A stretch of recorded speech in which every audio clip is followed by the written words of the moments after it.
Listen up, y'all. It's You are time to now. share the truth about the best photographer in the city. That's DG. You are now watching. Captures every All right, so we're diving into a story today that's got everyone talking way beyond just the music world. Yeah, excellent. Sean Diddy Combs, I mean, the name alone, Yeah. right? Success, music mogul, Huge, yeah. and now he's at the center of this federal indictment. Yeah.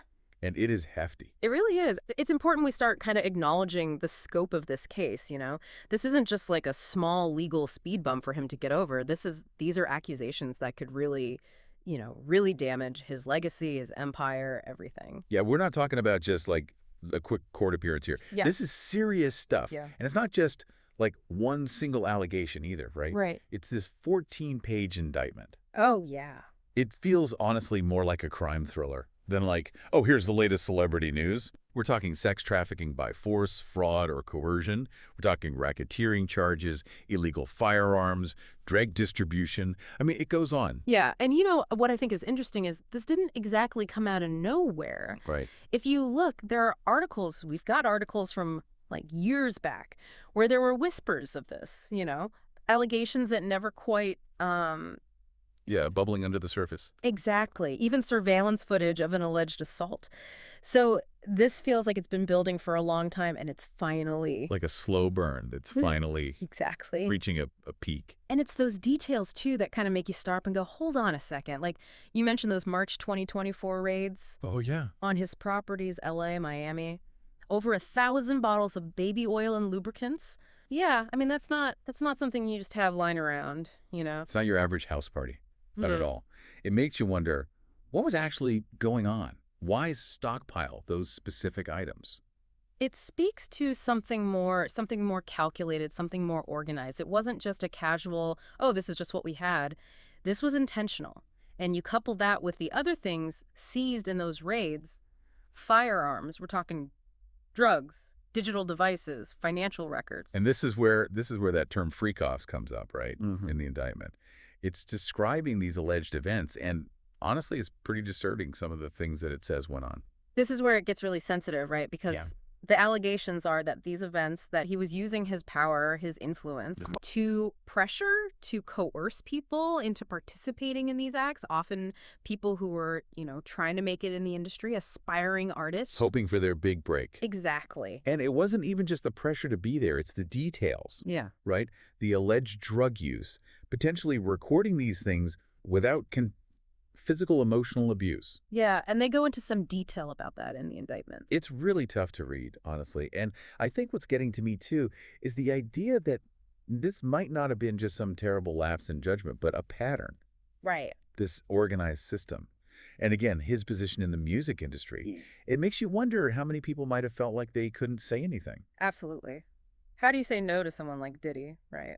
Especially when you're trying to break into an industry that's already so tough, so competitive. Yeah, how do you say no to that? That's the heart of it, isn't it? I mean, this case really makes us confront the uglier side of an industry that's all about, the glitz and the glam. It's like someone pulled back the curtain and suddenly very you're seeing what might have been detailed. hidden for years. And you can't ignore the timing of it all, right? I mean, we had #MeToo, huge figures brought down in Hollywood, media, politics. Right. This feels like that wave finally crashing into the music world. And that witness tampering charge, that one really stuck with me. It's not just about what allegedly happened, it's about silencing anyone who might talk about it. Yeah, it makes you think, how many people stayed quiet? How many careers were maybe derailed because of this? It's not just Diddy, it's a whole system that might have allowed this to go on. Okay, so we've talked about how serious these charges are, the potential fallout, but where does this leave Diddy right now? Legally speaking, where's he at? So he's at the Metropolitan Detention Center in Brooklyn, awaiting trial. He's pleaded not guilty to everything. Mark Agnifilo, his lawyer, is fighting hard against all of this. But even with, a $50 million bail offer, Judge Carter said no. That tells you something. Yeah, that speaks volumes. It does. And MDC Brooklyn, I mean, from what I've read, it's not exactly a walk in the park. Let's just say it's not a luxury accommodation. Yeah. Overcrowded, healthcare's a mess, even basic hygiene is tough to manage in there. And on top of all that, he's in solitary. Oh, wow. 23 hours a day, alone in a cell. Knowing, his lifestyle, his history, that's got to be jarring. Yeah. Oh, absolutely. And look, we're not just talking about prison time here. This could be it for his whole empire, bad boy, the fashion lines, the investments, everything's on the line. So how do you even fight that? What's his defense strategy going to be? So far, they've been smart. They're emphasizing that he came back to New York voluntarily, cooperated when they were asking questions. They'll probably go after the witnesses, try to discredit them, try to get evidence thrown out, poke holes in the timeline, all that. But even if they do, even if he's found not guilty, can he really come back from this? His reputation's taken a hit.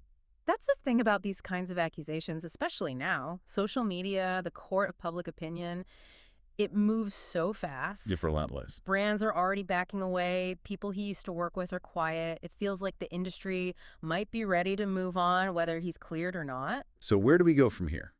What should we be looking out for as this all plays out? Well, we've got these potential strategies, a super high-profile defendant, and just mountains of evidence. It feels like this could go on for, years, potentially. Oh, easily. This isn't a quick one. We're talking pre-trial motions back and forth. Maybe plea deals are offered. Who knows? And if it actually goes to trial, jury selection alone could take weeks. Right. And on top of that, remember, the investigation's still going. I wouldn't be surprised if more charges came up or they even find new people involved, Like a spider web. Exactly. And while all this is happening in the courts, there's the other side of this, the impact on, well, everyone, really. The people who were allegedly hurt, the witnesses. Yeah, that's the part that gets lost sometimes in all the legal back and forth. These are real people with real lives, and whatever happened, those experiences matter. And their journey, their healing, finding justice, that's important too, no matter what a verdict says. It really puts it all in perspective. And it makes you think, if even half of what's being said is true, Right. it exposes this whole dark side of the industry. And we've all heard the rumors Oh, yeah. about exploitation, about powerful people taking advantage. It's not just him, it's bigger. Way bigger than Diddy. And that's what's so disturbing. It really is. This case, it's like a spotlight on a problem that's been there all along, And it forces us to ask, who else knew about this? Were there chances to stop it? And those questions, they deserve answers, whether he's found guilty or not. So, as we keep following this, what should we really be paying attention to? Look past the headlines, the gossip, all that. Focus on what's being argued in court, the evidence, how the defense is fighting back. But listen for the voices of the people who were allegedly hurt in all of this. That's the heart of it, their experiences. That's a good point. This isn't just a famous person getting in trouble. It's about power, about what happens when people abuse it, and about the cost of staying silent. It's a reminder for all of us, I think, to do better, and for the music industry to really take a look at itself. Yeah. This case, it could really change things. It could be what finally forces the industry to look at how it operates, to start putting consent and respect first, to make it safe for people to speak up if something's wrong. That's what I hope comes out of all of this. It's a lot, but it's an important conversation. Thanks for breaking this down with us. Absolutely. It's a wild story, and it doesn't seem like it's ending anytime soon. Not at all. We'll definitely keep following it, keep you all updated. For now, stay informed, keep asking the tough questions, and we'll see you next time for another deep dive.